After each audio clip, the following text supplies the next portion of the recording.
నా తోటి దైవజనులా, మనం ఒకవేళ శ్రమ పడుతున్నామో లేదో మనకు తెలుసు. ప్రతి సేవకుడు ఈరోజు శ్రమ పడకపోతే అతడు ఎన్నో బాధలు ఎదుర్కొంటా ఉంటాడు. కనుక శ్రమ అనేటువంటిది నీ బలం అని నువ్వు గుర్తించు. సంసోను ఎంతో శ్రమ పడ్డాడు. సంసోను ఎన్నో శోధనలు జయించాడు. సంసోను ఎన్నో పోరాటాలు చేశాడు.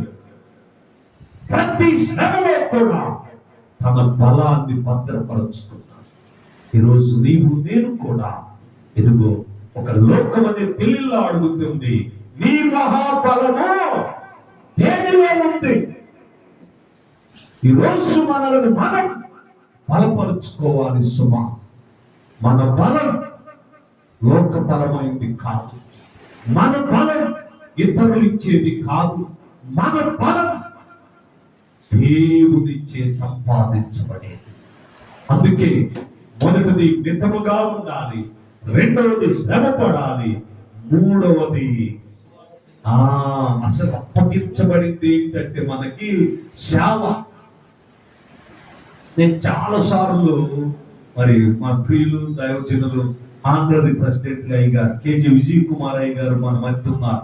వారిని వేదిక మీదకి ఆహ్వానిస్తూ నేను చాలా సార్లు అయ్యగారు నన్ను ప్రతి చోట దూర్చాలని చూస్తాడు. ఏపీపీఎఫ్ లో దూర్చాడు, ఏఐసిసిలో దూర్చాడు.